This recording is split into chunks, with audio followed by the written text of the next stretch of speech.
Hi guys, welcome to the channel concept clarity. आज का video हमारा है लोकोमोशन एंड मूवमेंट का पार्ट 5। मैंने पार्ट 1, 2, 3, 4 ऑलरेडी बना दिए हैं, अपलोडेड हैं। अगर आपने वो नहीं देखे तो पहले वो देखिए, तभी ये वीडियो आपको ठीक से समझ में आएगा, अदरवाइज समझ में नहीं आएगा। पुराने पार्ट्स पहले देख लीजिए। फिर आगे बढ़ने से पहले बता दूं, अगर आप चैनल का मेंबर बनना चाहते हैं, क्योंकि हमारे सारे वीडियोस सिर्फ मेंबर्स को ही दिखाई देते हैं, उसके लिए आपको हमारे चैनल की मेंबरशिप ज्वाइन करनी पड़ेगी। मेंबरशिप ज्वाइन करने के लिए आपको यहाँ पे जाना है, ज्वाइन बटन पे दबाना है। ज्वाइन बटन को जब आप दबाओगे तो वहाँ पे कुछ पेमेंट के ऑप्शंस आएंगे, क्रेडिट कार्ड, डेबिट कार्ड। तो आप उसको मंथली पे कर सकते हो। एक महीने का हमारा 119 रुपये पर मंथ है, तो 119 रुपये पर मंथ पे करके आप चैनल की मेंबरशिप ले सकते हैं, जिसके बाद आपको सारी वीडियोस का एक्सेस मिल जाएगा। और डिटेल में जानना चाहते हैं, डिस्क्रिप्शन बॉक्स में मैंने एक लिंक दिया है, उस लिंक पे जाके आप अच्छे से समझ सकते हैं कि कैसे मेंबरशिप ज्वाइन करनी है। इंस्टाग्राम, फेसबुक दोनों जगह हम मौजूद हैं, आप दोनों जगह हमसे जुड़ सकते हैं लेटेस्ट अपडेट्स के लिए। चलिए लेट्स बिगिन। आज हम पढ़ेंगे टाइप्स ऑफ जॉइंट। तो जब हम बात करते हैं टाइप्स ऑफ जॉइंट की, तो 3 तरीके के जॉइंट होते हैं। ठीक है, 3 तरीके के जॉइंट है। पहला जॉइंट होता है फाइब्रस। फाइब्रस जॉइंट होता है हमारा, जैसे कि ये आपके सिर की जो हड्डियां है ना, खोपड़ी की हड्डियां, ये आपस में जुड़ी होती हैं। ठीक है, इन्हें स्यूचर्स बोलते हैं ऐसे। तो ये आपको ध्यान नहीं रखना है क्या बोलते हैं, बस आपको ये ध्यान रखना है कि ये जो हड्डियां जो आपकी जुड़ी हुई हैं, सिर की खोपड़ी की जो हड्डियां जुड़ी हुई हैं, तो यहाँ पे जो जॉइंट होता है इसे बोलते हैं फाइब्रस जॉइंट। ठीक है, ये किस तरीके का जॉइंट है? फाइब्रस जॉइंट है। जॉइंट मतलब क्या होता है वैसे जॉइंट का? अगर मैं सिंपल पहले बात करूं, जॉइंट मतलब होता है किसी दो चीजों को ज्वाइन करना। तो यहाँ पे जॉइंट क्या कर रहा है? दो हड्डियों को। ठीक है, जब भी दो हड्डियां ज्वाइन होंगी तो वो जो जगह होगी जहाँ पे ज्वाइन होगा उसे जॉइंट बोलते हैं। ठीक है, तो जैसे कि मैंने बोला यहाँ पे सिर की खोपड़ी की दो हड्डियां जो ज्वाइन हो रही हैं, ठीक है, तो ये जॉइंट है, ये भी जॉइंट है, ये भी जॉइंट है। तो ये जो सिर की जो हड्डियों वाले जॉइंट है, ठीक है, इसे बोलते हैं फाइब्रस जॉइंट। इसमें फाइब्रस ये इसलिए है, इसमें कोई मूवमेंट नहीं होता, कोई मूवमेंट नहीं। ऐसा नहीं कि मैंने यहाँ पे आपको कोई घूसा मारूंगा तो ये अंदर चला जाएगा और ये ऊपर रह जाएगा, ऐसा नहीं हो, कोई मूवमेंट नहीं हो रहा, ये आपस में कोई मूवमेंट नहीं कर रहे हैं, फिक्स है एकदम। ठीक है, तो फाइब्रस जॉइंट का होता है स्कल में। ठीक है, तो आपसे क्वेश्चन पूछा जा सकता है कि फाइब्रस जॉइंट में कितना मूवमेंट होता है, नहीं होता, कहाँ होता है? स्कल में होता है, तो ये पता होना जरूरी है। फिर दूसरे तरीके का जॉइंट होता है कार्टिलेजस जॉइंट। कार्टिलेजस जॉइंट में थोड़ा सा मूवमेंट होता है, जैसे फाइब्रस में कोई मूवमेंट नहीं है, कार्टिलेजस में कंपैरेटिवली मूवमेंट होता है। ठीक है, थोड़ा सा मूवमेंट होता है। ये होता है ये हमारे होते हैं वर्टेब्रे के बीच में। ये एक वर्टेब्रे है, ये दूसरी वर्टेब्रे है, तो दो वर्टेब्रेस के बीच में जो जॉइंट है उसे बोलते हैं कार्टिलेजस जॉइंट। ठीक है, वर्टेब्रे मतलब जो आपकी बैकबोन है। ठीक है, तो आपकी बैकबोन में होता है, ये दो वर्टेब्रेस के बीच में कार्टिलेजस जॉइंट होता है। थोड़ा बहुत इनके बीच में मूवमेंट होता है, ज्यादा मूवमेंट नहीं होता लेकिन थोड़ा बहुत होता है। तीसरे तरीके का जॉइंट होता है जो है सिनोवियल जॉइंट। ठीक है, ये ज्यादा है बॉडी में हमारी, अगर आप कंपेयर करोगे इन दोनों के कंपैरिजन में सिनोवियल जॉइंट हमारी बॉडी में ज्यादा है। और इसमें सिनोवियल जॉइंट में अच्छा खासा मूवमेंट होता है। ठीक है, अच्छा खासा मूवमेंट होता है सिनोवियल जॉइंट में, और ये इसी के बारे में ज्यादा क्वेश्चंस आते हैं। ठीक है, तो इसको थोड़ा सा डीप में पढ़ लीजिए। अब सिनोवियल जॉइंट के भी अपने कई प्रकार हैं, इसके भी कई सब टाइप्स हैं इसके अंदर, सिनोवियल जॉइंट के अंदर, तो इसके भी हम पढ़ेंगे। तो सबसे पहला जो सबसे कॉमन होता है वो होता है नी जॉइंट। सबसे अगर मैं एग्जांपल दूं आपको सिनोवियल जॉइंट का, तो वो होगा नी जॉइंट। ठीक है, तो अब देख लेते हैं नी जॉइंट को। इसे सिनोवियल जॉइंट बोलते क्यों हैं? पहले तो सवाल ये होता है सिनोवियल जॉइंट क्यों बोलते हैं। देखो, ये जैसे नी जॉइंट है, तो ये नी जॉइंट है आपका। ठीक है, मैंने पिक्चर ली है नी जॉइंट की। इसमें ये बीच में जो भरा हुआ है ना, ये सिनोवियल फ्लूइड है। ठीक है, ये एक सिनोवियल फ्लूइड है, इसीलिए नी जॉइंट को सिनोवियल जॉइंट बोला जाता है, क्योंकि बीच में इसमें एक फ्लूइड भरा होता है जिसे बोलते हैं सिनोवियल फ्लूइड। ठीक है, तो ये इस तरीके से होता है। बाकी आप देखोगे तो यहाँ पे साइड में इधर कार्टिलेज लगा हुआ है इसमें।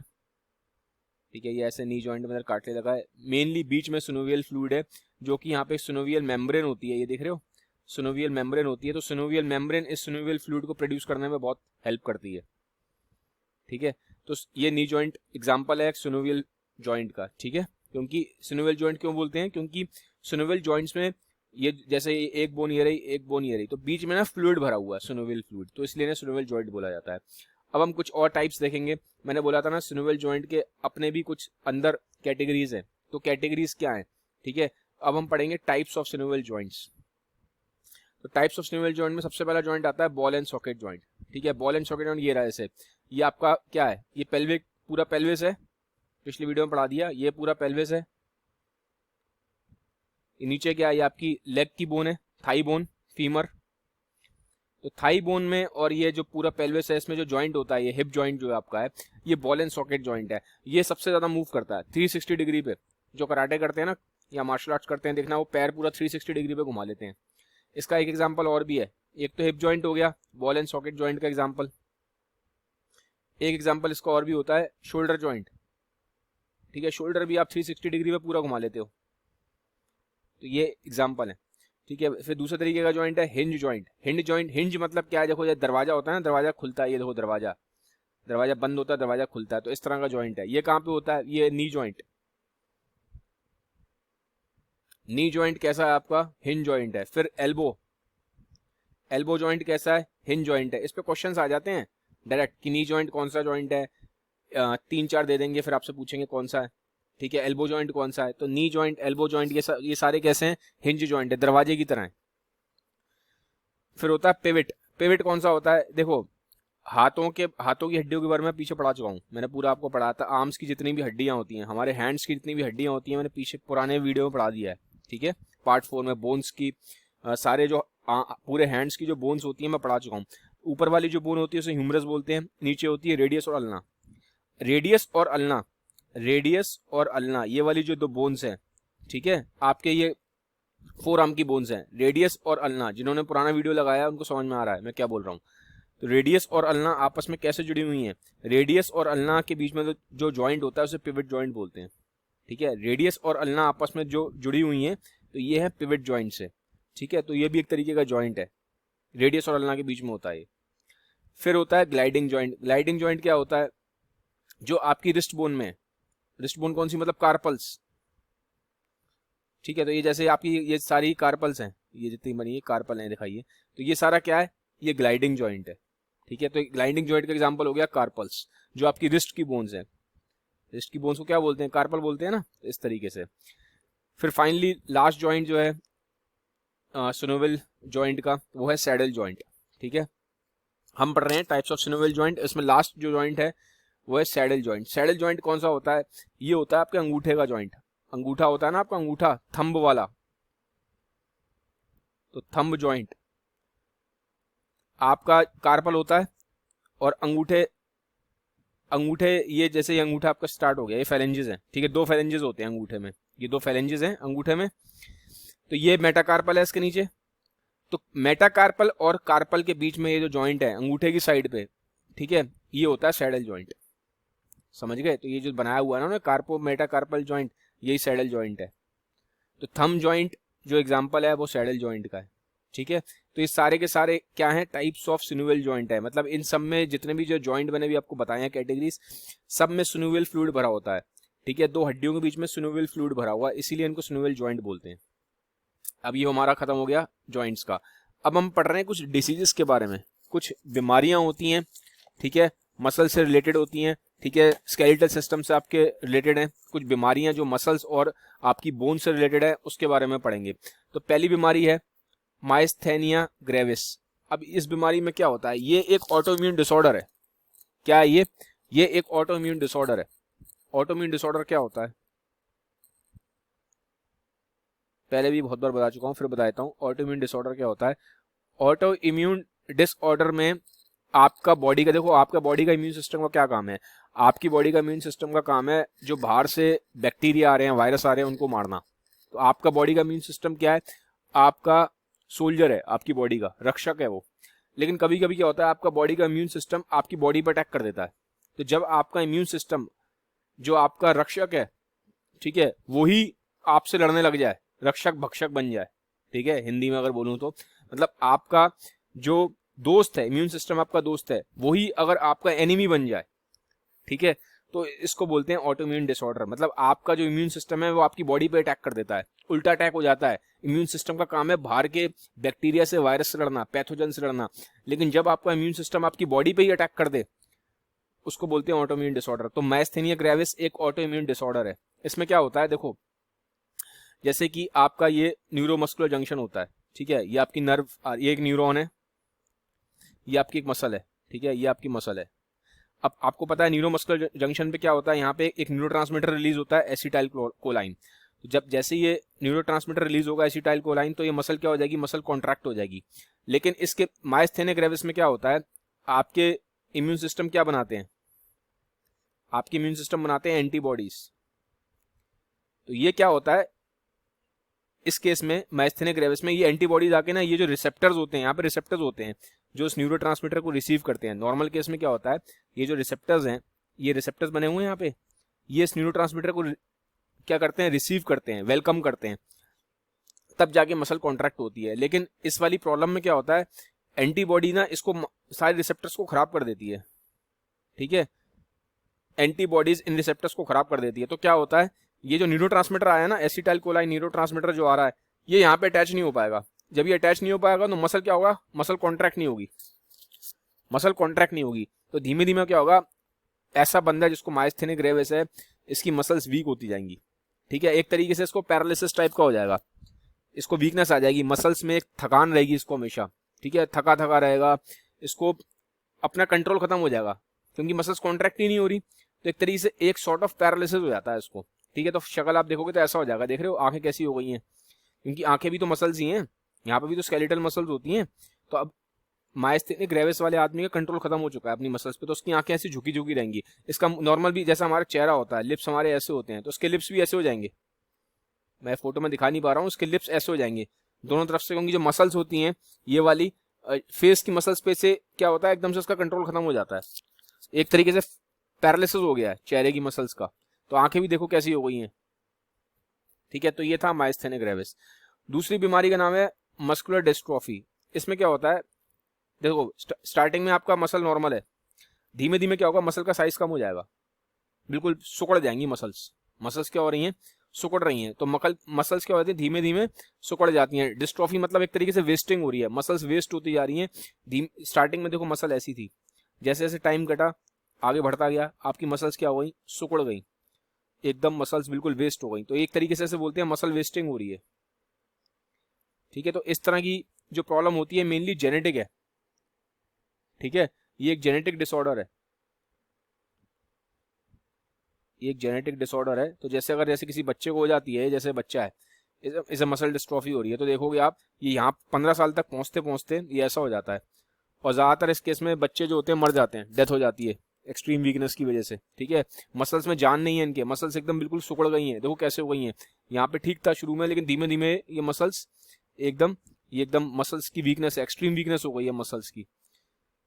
ठीक है, तो ये जेनेटिक डिसऑर्डर है, सारी स्केलेटल मसल्स सुकड़ जाती हैं, साइज कम हो जाता है इनका। ठीक है, बिल्कुल वेस्ट हो जाती हैं, मसल्स की वेस्टिंग हो जाती है। ठीक है, मसल्स के सिकुड़ने को बोलते हैं एट्रोफिड मसल। एट्रोफिड मसल मतलब मसल्स का साइज कम हो गया है।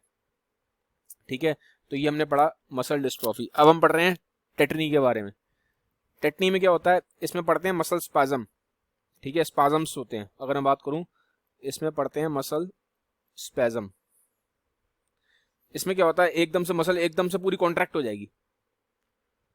ठीक है, मतलब एकदम से पूरी कॉन्ट्रैक्ट हो गई, आपके कंट्रोल में नहीं रहता हो।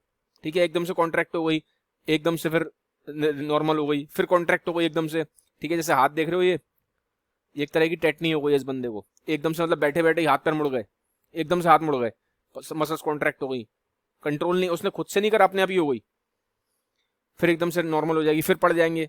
ठीक है, तो ये मसल स्पैजम होता है। ये मेनली किस वजह से होता है, ये होता है कैल्शियम की कमी की वजह से, हाइपोकैल्सीमिया इसे बोलते हैं। हाइपो मतलब होता है कम, कैल्सीमिया मतलब कैल्शियम। तो जब कैल्शियम कम हो जाता है ना, तब होता है। अगर बॉडी फ्लूइड्स में अगर आपके कैल्शियम कम हो जाए तो होता है। देखो, अगर मैंने एक चैप्टर पढ़ाया था एंडोक्राइन सिस्टम, उसमें मैंने हार्मोन्स के बारे में पढ़ाया था, तो मैंने एक हार्मोन का नाम लिया था पैराथायराइड हार्मोन। ठीक है, इसको पीटीएच भी बोलते हैं, पीटीएच भी बोला जाता है। इसका क्या काम होता है पैराथायराइड हार्मोन का, ये ब्लड में कैल्शियम को बढ़ाती है, ब्लड में कैल्शियम को क्या करती है, इंक्रीज करता है। ये हार्मोन का काम होता है ब्लड में कैल्शियम को इंक्रीज करना।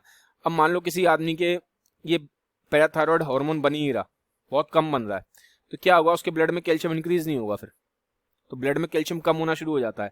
तो बहुत हद तक ये जो प्रॉब्लम है ना टेटनी, लोगों को इस वजह से भी होती है, क्योंकि उनका जो ये पैराथायराइड हार्मोन होता है ये कम हो जाता है बॉडी में। तो जब पैराथायराइड हार्मोन जब कम हो जाएगा तो क्या होगा, ब्लड में कैल्शियम बढ़ेगा नहीं, धीमे धीमे ब्लड में कैल्शियम कम होना स्टार्ट हो जाता है।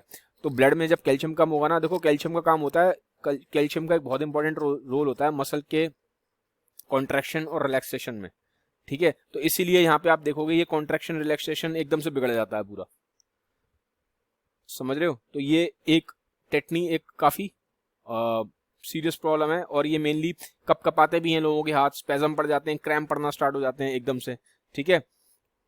तो ये इसका अगर आपसे क्वेश्चन पूछा जाएगा तो मेनली आप इसका रीजन बोलोगे due to low blood calcium, ठीक है, due to low calcium in the body fluid.